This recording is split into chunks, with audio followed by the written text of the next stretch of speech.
Hello, everyone. My name is Cody McCain. I am a transfer student here at the University of Michigan Dearborn. I'm majoring in philosophy, history, and minoring in political science.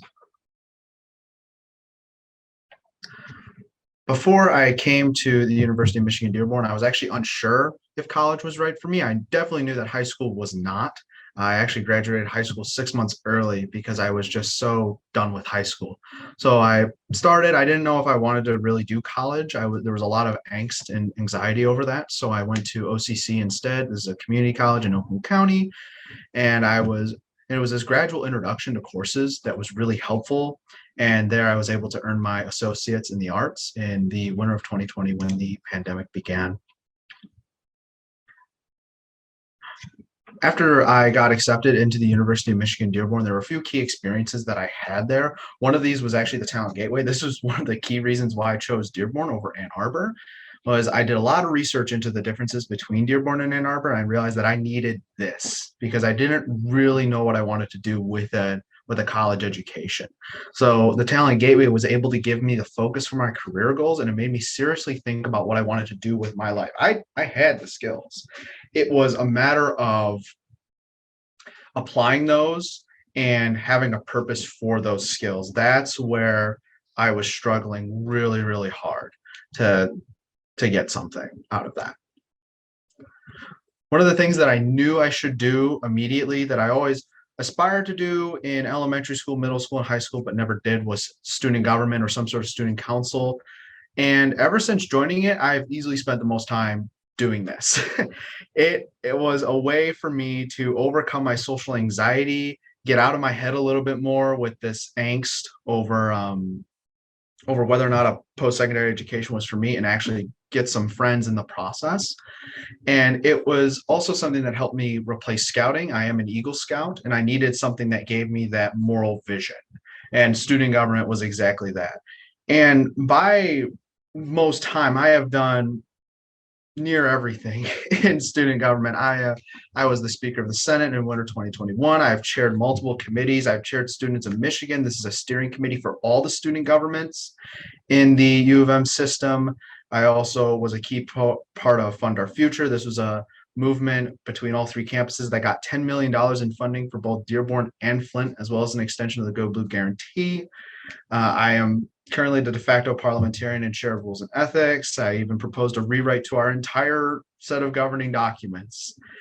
It was here that I realized that my purpose was government, right? And working in government. There is no way to understand my experience at Dearborn without understanding my experience in student government. After I realized this in the summer of 2021, I got to work in the real government. So I interned for the Re-elect Leslie Hara campaign for Dearborn during the primaries in Dearborn. This was helpful for me because it helped me learn how to do more menial tasks such as door knocking and how to work for someone that you do not agree with, especially on something like politics where people get very fired up about that. Working for someone who you don't 100% politically align with is absolutely essential, I think. And that was a very useful skill for me. I also interned over the summer with the Secretary of State Executive Office, headed by Jocelyn Benson. I worked in stakeholder engagement and assembling 7 stakeholder toolkits for her service-driven initiative.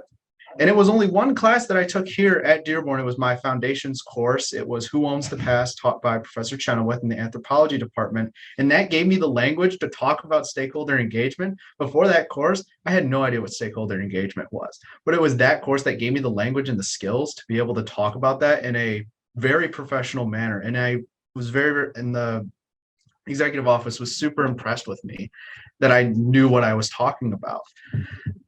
I also joined in my local government. I am a current board member on the Wolverine Lake Village Parks and Recreation Board. This I like to refer to as my moment of reprieve.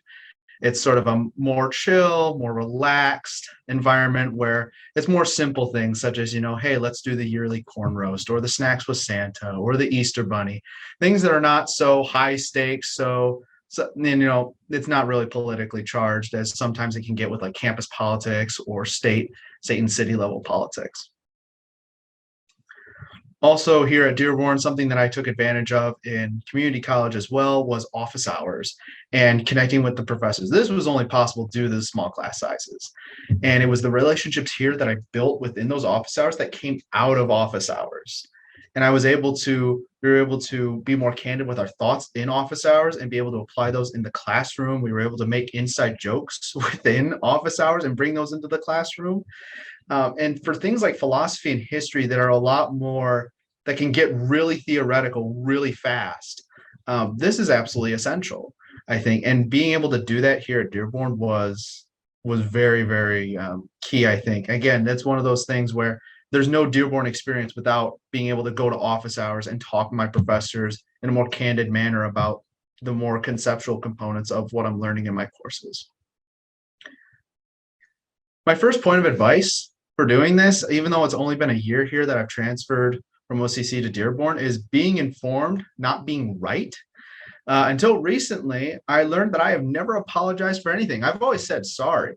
That I can do that no problem, but it's never really apologizing for anything. And I actually lost a friend for a while because I couldn't apologize. I didn't know how to. And it was because I wanted to be right about something, not just merely informed. It was about being right. So in order to come back to them, I had to be vulnerable in not being right, because being informed is not being right. Being informed concedes the fact that you might be wrong. So I learned what compassion was when I was 20 years old. Better late than never. But being informed and not being right was important to orient myself, I think, in the right direction, especially when you're dealing with something like government, like politics. It's very easy to make that fallacy. Second point of advice I would give is do not be afraid to dissent. Being informed for me does not mean being a pushover. If you're wrong, obviously own up to it. But if you're not wrong, don't just concede, right? Do not be afraid to dissent. In student government, I get charged sometimes as being a conservative, even though I detest this label in every way, shape, and form. It's not that I say no to more radical proposals out of spite or out of ideology. It's because I genuinely believe the things that I say, and that there is a belief that, I have an informed opinion as well, and being able to have those informed opinions effectively and to be able to advocate for people effectively. The third point I will give, and I sometimes forget this a lot, is be a human being. David Hume, who is pictured here is a modern philosopher.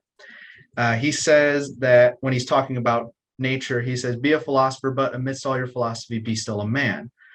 He's talking here from the perspective of nature, and he said that nature is making us human, right? We're not just draft horses. We're not just working all the time. Burnout is real, and it's not worth losing friends just to pad a resume or losing time on not being a human. You are a human being first and foremost. If you want to be that other thing, that is peripheral to being human. My next steps, there's really one of two options. I'm either going to go straight to graduate school and earn a master's in public policy, or even go to the doctoral level in public policy, or I will commission as an officer in the military. I am thinking either the Air Force or the Coast Guard to be an intelligence officer.